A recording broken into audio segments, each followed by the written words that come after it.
Welcome to Season 9. My name's Files, and we're going to be taking a look at how to earn enough renown to complete your season or plunder pass by the end of the season.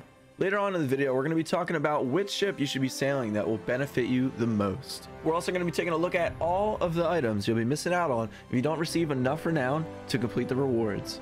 And finally, we're going to cover all the new items, quality of life updates, and new voyages. Starting off for most who already know, at level 8 on the season pass, you'll be receiving 25 free ancient coin. This goes on every 10 levels for a maximum of 250 ancient coin by the time you reach level 98. In addition, if you do buy the plunder pass, you'll be receiving an extra 750 ancient coin, in total of 1,000 ancient coin refunded back into your account if you do complete the plunder pass. With that being said, this season pass is amazing. I know I say this often, but this season pass is by far the best one they've come out with so far. Most of the items in the season pass alone are very usable. The prosperous privateer outfit is very unique. Most of the items in the set are very interchangeable and you can use them on anyone's pirate. But by far, my favorite 3 items out of the season pass would be level 60, the banana beret hat. Level 66, for the first time ever, we have a pair of rings, the prosperous privateer gloves. Now, I could go as far as to say level 70, the sweet treat banjo is also one of my favorites, but I think third place would go to level 76, the privateer belt. And to take a look at the level 50 reward, you'll receive the chef's cutlass. Pirate Legends will receive the legendary Bone Hunter Spyglass, and if you have the Plunder Pass, you'll receive the Stingtide costume too. For level 100, you'll be receiving the Scar of the Gilded Age, as well as if you're a Pirate Legend, the legendary Bone Hunter Jacket, and finally, if you have the Plunder Pass, the Collector's Stingtide Sails. With that being said, which is your favorite item in the Season Pass, as well as what do you think should be added in the future? Would you like to see pets? Maybe trinkets that you can put on your boat? Because I know I would, as long as it wasn't too many trinkets, maybe 2 or 3 per season. I think that'd be a nice addition to the season pass, as long as they don't overdo it.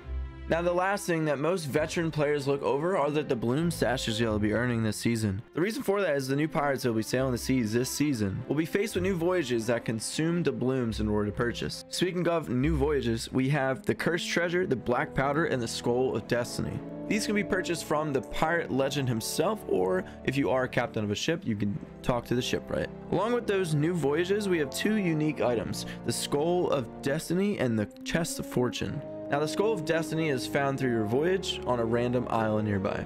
But the Scroll of Destiny, as you may know already, has interchangeable Fates of Flame. This is used to start and complete the Fort of the Dam, making this task way easier than it was in the past, not to mention the new scaling of world events. Now, the most sought after item in Season 9, the Chest of Fortune. This Chest of Fortune is found by completing the Fort of Fortune, and there are a new set of accommodations to go with that in the Bilge Rat Chest of Fortune accommodation section. Those 2 new accommodations have a couple cosmetics locked behind them, but be careful because you're not the only one that's looking for them. Along with those new items, we also have quality of life updates, which this season is primarily about. If you look above the Reaper's table, you can sell flags to the caged skeleton. If you harpoon any loot on your boat, it will not be stuck on the front of the harpoon. It'll be placed right behind you. With the collector's chest, you may now sell items 3 at a time rather than separately. If you find any extra tridents laying around, you may also sell them, as in the past you weren't able to. Black screens are kind of fixed, and Flameheart has returned. Although the face of Flameheart is not in the sky, you will see a skinny looking veil that has the same world event that we saw with Flameheart before. But speaking of world events, once again, for those who don't know, they are now scaled to crew size. Therefore, if you are on a galleon solo, the world event you're about to do will be a solo event. But if you are not alone, whether it be your crew or not, any player or entity nearby will increase the difficulty level of that world event. With that being said, not all things in Sea of Thieves will now scale to crew size. For example, fortresses, treasuries, and shrines will still scale to the size of your ship. And that is very important to know because as this season, it makes sloops very practical to use. Going down the list, galleons are great for multiple reasons. They're a large ship, they scare people away, there's more hands on deck, but the events are now harder, so there might be more entities to kill, as well as the boss will have more health. In the long run, if you have a very efficient team, it should be just about the same amount of time for everybody to complete these events. But if one person is distracted or potentially looking over the coast to see if no one's coming, you're going to be one person down with a harder event to do.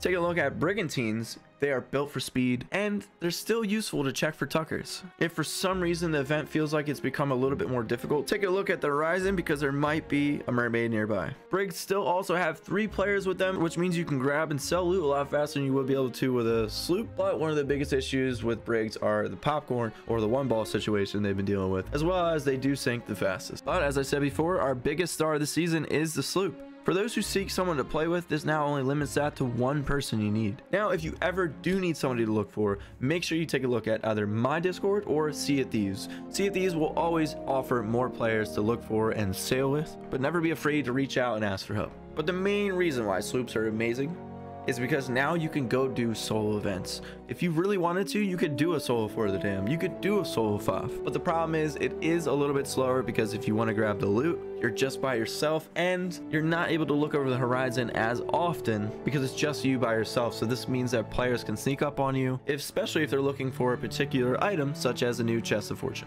which probably until the end of the season will still be pretty popular. But the closer it gets to the end, I'm sure it'll be a little bit easier than it was in the very beginning.